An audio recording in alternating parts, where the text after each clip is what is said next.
Hello everyone, I am Dr. Pawan Kumar Jha from CMH Group of Institution. Today we'll discuss how to calculate a discount under bill of exchange. यानी आज के session में हम लोग ये समझेंगे कि जब बिल ऑफ एक्सचेंज चैप्टर होता है पढ़ते हैं तो उसमें एक छोटा सा टॉपिक है कि उसमें डिस्काउंट को कैसे कैलकुलेट करते हैं। तो पहले से भी हम लोग समझे हैं कि बिल ऑफ एक्सचेंज का मतलब ये है कि क्रेडिट ट्रांजैक्शन को अधिक से अधिक बढ़ावा देने के लिए बेसिकली इस प्रकार का मतलब एक्ट आया था और ये बहुत पुराना एक्ट है या हम प्रचलित एक्ट भी इसको कह सकते हैं, जिसका नाम है इंडियन निगोशिएबल इंस्ट्रूमेंट एक्ट। यानी इंडियन निगोशिएबल इंस्ट्रूमेंट एक्ट जो है वो 1881 है, 1881 है। और इस एक्ट में बताया गया है कि इस एक्ट में मतलब क्रेडिट ट्रांजैक्शन को अधिक से अधिक बढ़ाने के लिए बेसिकली दो पार्टी का जिक्र है। वैसे पार्टी तीन होते हैं लेकिन मेनली जो है वो दो पार्टी होते हैं। कौन दो पार्टी होते हैं? तो एक होते हैं ड्रॉवर और दूसरे पार्टी को हम लोग कहते हैं ड्रॉवी।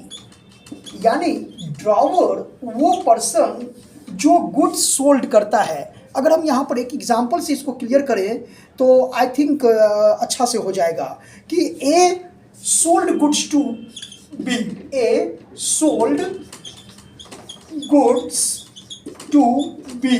यानी ए जो है वो सामान बेचा है किसको? बी को। तो बी यहाँ पर जो है it is called purchaser. B को हम लोग परचेजर कहेंगे और जो यहाँ ए हुआ ये ए को हम लोग सेलर कहेंगे। अब दूसरे पॉइंट में seller is also known as drawer और purchaser is also known as drawee. यानी वो व्यक्ति जो सामान बेचता है उसको हम लोग ड्रॉवर कहते हैं और जो व्यक्ति सामान खरीदता है उसको ड्रॉवी कहते हैं। ये बिल ऑफ एक्सचेंज कहता है।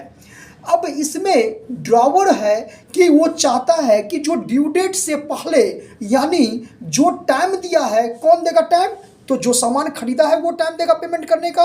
यानी ये बी जो है सो एक कमिटमेंट किया कि हम आपको आफ्टर 3 मंथ यानी 3 महीने के बाद हम आपको बिल पेमेंट कर देंगे। तो 3 महीने के बाद बी ने प्रॉमिस किया ए के साथ में ये कह करके कि आप जो सामान आपसे हम परचेज कर रहे हैं उसका पेमेंट हम आफ्टर 3 मंथ कर देंगे। तो चूंकि यही बिल ऑफ एक्सचेंज कहता है कि आप क्रेडिट पर खरीदो लेकिन जो कमिटमेंट किए, जो डेट आप फिक्स किए उस डेट में आकर के उसको आप पेमेंट कर दो। उस डेट को ही हम लोग कहते हैं ड्यू डेट। यानी ड्यू डेट वैसा डेट जिस डेट को प्रॉमिस करता है ड्रॉवी ड्रॉवर के साथ कि हम आपको पेमेंट कर देंगे। यानी परचेजर सेलर को कहता है कि हम आपको पेमेंट कर देंगे, लेकिन कंडीशन क्या होता है कि ड्रॉवर को पैसे की आवश्यकता थोड़ा पहले होता है। तो वो कहता है कि भैया आप हमको पैसा मतलब अभी अगर दे देते हो तो आपको हम 5% क्या करेंगे? रिबेट दे देंगे। 5% क्या करेंगे? डिस्काउंट दे देंगे। यानी एक एग्जांपल इसमें इस तरह से भी ले सकते हैं कि ए ने सामान बेचा बी को ऑन 1 अप्रैल यानी 1 अप्रैल 2017 को, यानी 1 अप्रैल 2017 को सामान बेचा क्या के लिए? कितने दिन के लिए? तो 3 मंथ के लिए। तो अब देखिएगा यहाँ पर जो 3 मंथ है तो अप्रैल से मई, मई से जून, जून से जुलाई, यानी यहाँ पर 1 जुलाई 3 मंथ हो गया। और 3 डेज जो है सो ड्रॉवर एक ग्रेस डेज देता है कि ठीक है आप 3 महीना आप अपने तरफ से ले रहे हो, 3 दिन हम आपको और एक्स्ट्रा दे रहे हैं। तो ये जो हो जाएगा अप्रैल से मई, मई से जून, जून से जुलाई, यानी जो जुलाई 1 हुआ उसमें 3 दिन ऐड करेंगे तो यहाँ पर हो जाएगा 4 जुलाई। It is called due date. यही इसका हो जाएगा ड्यू डेट। 4 जुलाई 2017 इज कॉल्ड ड्यू डेट। लेकिन उस ड्रॉवर को पैसे की आवश्यकता है 4 जून को। अब वो डिमांड करता है कि मेरा तो ड्यू डेट आपको 4 जुलाई है, अगर आप इस 4 जुलाई को पेमेंट ना करके अगर आप हमको ये 4 जून को पेमेंट कर देंगे तो हम आपको 10% या 5% या सर्टेन जो भी परसेंटेज है वो हम आपको डिस्काउंट देंगे।